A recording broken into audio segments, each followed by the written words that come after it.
सुनिए मेरी पहली कथा, जिसमें कि आपके पहले प्रश्न का उत्तर मिलेगा।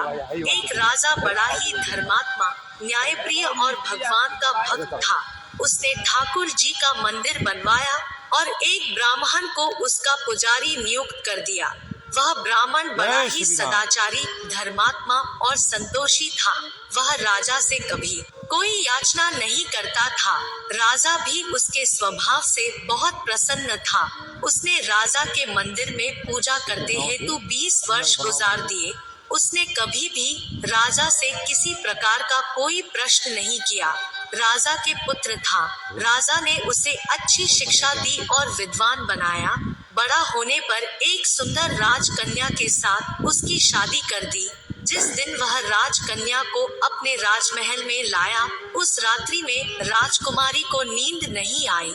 वह इधर उधर घूमने लगी। जब वह अपने पति के पलंग के पास आई तो देखती है कि हीरे जवाहरात से जड़ी एक तलवार पड़ी है। जब उस राजकन्या ने देखने के लिए तलवार को मयान से बाहर निकाला और बिजली के समान प्रकाश वाली तलवार देखकर वह डर गई। डर के मारे उसके हाथ से तलवार गिर पड़ी और राजकुमार के गर्दन पर जा लगी। राजकुमार का सिर कट गया और वह मर गया।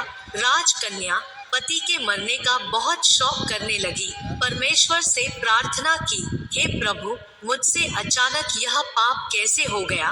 पति की मृत्यु मेरे ही हाथों हो गई। प्रभु, आप तो जानते हैं यह मैंने जानबूझकर नहीं किया, परंतु मैं सभा में सत्य नहीं बता सकती क्योंकि इस बात पर कोई विश्वास नहीं करेगा। प्रातः काल जब पुजारी कुएं पर स्नान करने आया तो राजकन्या ने उसको देखकर विलाप करना शुरू कर दिया और इस प्रकार कहने लगी कि मेरे पति को कोई मार गया। लोग इकट्ठा हो गए और राजा साहब वहां जाकर पूछने लगे, किसने मारा है मेरे पुत्र को? राजकुमारी ने कहा, मैं जानती तो नहीं वह कौन था, परंतु उसे ठाकुर जी के मंदिर में जाते देखा था। राजा समेत सब लोग ठाकुर जी के मंदिर में गए तो ब्राह्मण को पूजा करते देखा। उन्होंने उसको पकड़ लिया और पूछा, तूने राजकुमार को क्यों मारा? ब्राह्मण ने कहा, मैंने राजकुमार को नहीं मारा। मैंने तो उनका राजमहल भी नहीं देखा। मुझे तो उनके कक्ष का भी पता नहीं। इसमें ईश्वर साक्षी है। बिना देखे किसी पर अपराध का दोष लगाना ठीक नहीं है। इसके बाद ब्राह्मण कितना भी किसी से कुछ कहता है, किसी ने उसकी एक बात नहीं सुनी। कोई कुछ कहता था तो कोई कुछ कहता था, किंतु राजा के दिल में बार बार विचार आ रहा था कि यह ब्राह्मण निर्दोष है। परंतु सभी के कहने पर राजा ने ब्राह्मण से कहा, जिस हाथ से तुमने मेरे पुत्र को तलवार से मारा है, तेरा वह हाथ काटने का आदेश देता हूँ। ऐसा कहकर राजा ने उसका हाथ कटवा दिया। इस पर ब्राह्मण बड़ा दुखी हुआ और राजा को अधर्मी राजा कहकर उस देश को छोड़कर चला गया और वह खोज करने लगा कि कोई विद्वान ज्योतिषी मिले तो बिना किसी अपराध के हाथ काटने का कारण उससे पूछूं। अब खोजते खोजते किसी ने उसे बताया कि काशी में एक विद्वान ज्योतिषी रहते हैं। तब वह उनके घर पहुंचा तो देखा ज्योतिष कहीं बाहर गए हुए थे। ब्राह्मण ने उसकी धर्मपत्नी से पूछा, माताजी, ज्योतिषी जी महाराज कहाँ गए हैं? तब उस स्त्री ने अपने मुख से न जाने कितने अपशब्द और दुर्वचन अपने पति के बारे डाले, जिनको सुनकर वह ब्राह्मण हैरान हुआ और मन ही मन कहने लगा कि मैं तो अपना हाथ काटने का कारण पूछने आया था, परंतु अब इनका ही हाल पहले पूछूंगा। इतने में ज्योतिषी आ गए।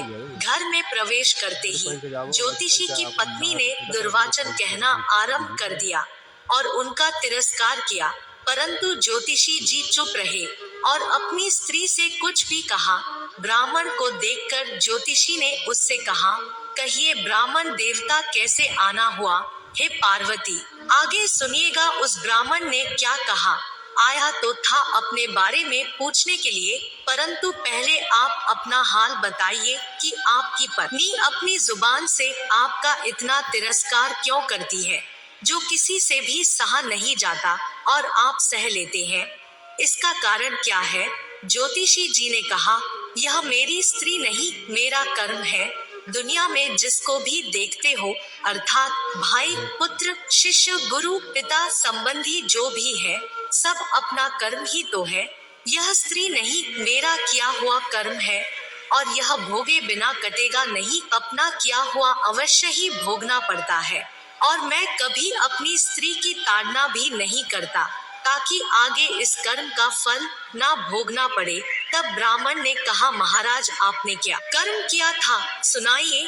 ब्राह्मण के वचनों को सुनकर ज्योतिषी ने कहना आरंभ किया कि पूर्व जन्म में मैं कौवा था, और यह जो मेरी पत्नी है वह गधी थी। उसकी पीठ पर एक घाव था, और वह उस घाव की पीड़ा से वह बहुत दुखी थी और कमजोर भी हो गई थी। मेरा स्वभाव बड़ा ही दुष्ट था, इसीलिए मैं उसके घाव में चोंच मारकर इसे और ज्यादा दुखी करता था।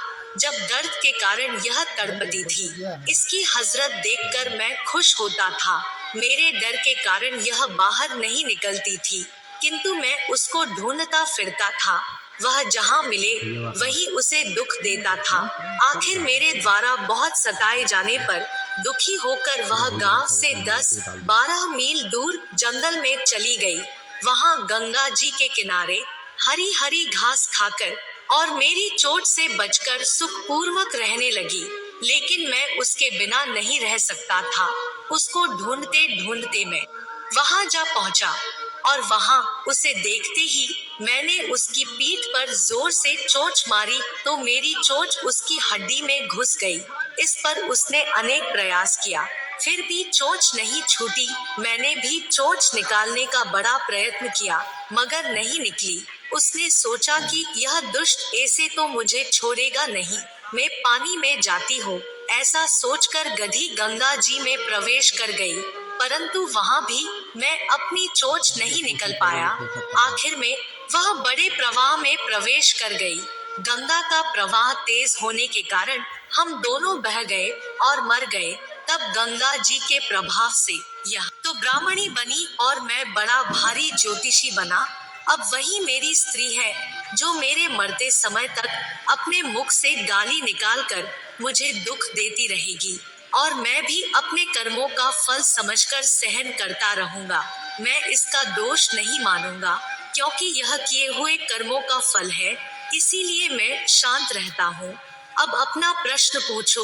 ब्राह्मण ने अपना सब समाचार सुनाया और पूछा, अधर्मी पापी राजा ने मुझ निर्दोष का हाथ क्यों कटवाया? तब ज्योतिष ने कहा, हे ब्राह्मण सुनो, राजा ने आपका हाथ नहीं कटवाया, आपके कर्मों ने ही आपका हाथ कटवाया है। अब सुनो, पूर्व जन्म में आप एक तपस्वी थे, और वह राजकुमारी जिसके हाथों से राजकुमार मरा था, वह गौ अर्थात गाय माता थी, और वह राजकुमार कसाई था। जब कसाई गाय को मारने लगा, तब गाय बेचारी जान बचाकर आपके सामने से जंगल में भाग गई। पीछे से कसाई आया और आपसे पूछा कि इधर कोई गाय तो नहीं है। आपने प्रण लेकर रखा था कि झूठ नहीं बोलूंगा। आथा जिस तरफ गाय गई थी, उसी तरफ अपने हाथ से इशारा किया, तो उस कसाई ने जाकर गाय को मार डाला। गंगा के किनारे वह उसकी चमड़ी निकल रहा था। इतने में ही जंगल से शेर आया और गाय और कसाई दोनों को खा गया, और उनकी हड्डियां गंगा जी में वह गई बह गई। गंगा जी के प्रताप से कसाई को राजकुमार और गाय को राजकन्या का जन्म मिला, और कर्म ने उस रात्रि के लिए उन दोनों को इकट्ठा किया, क्योंकि कसाई ने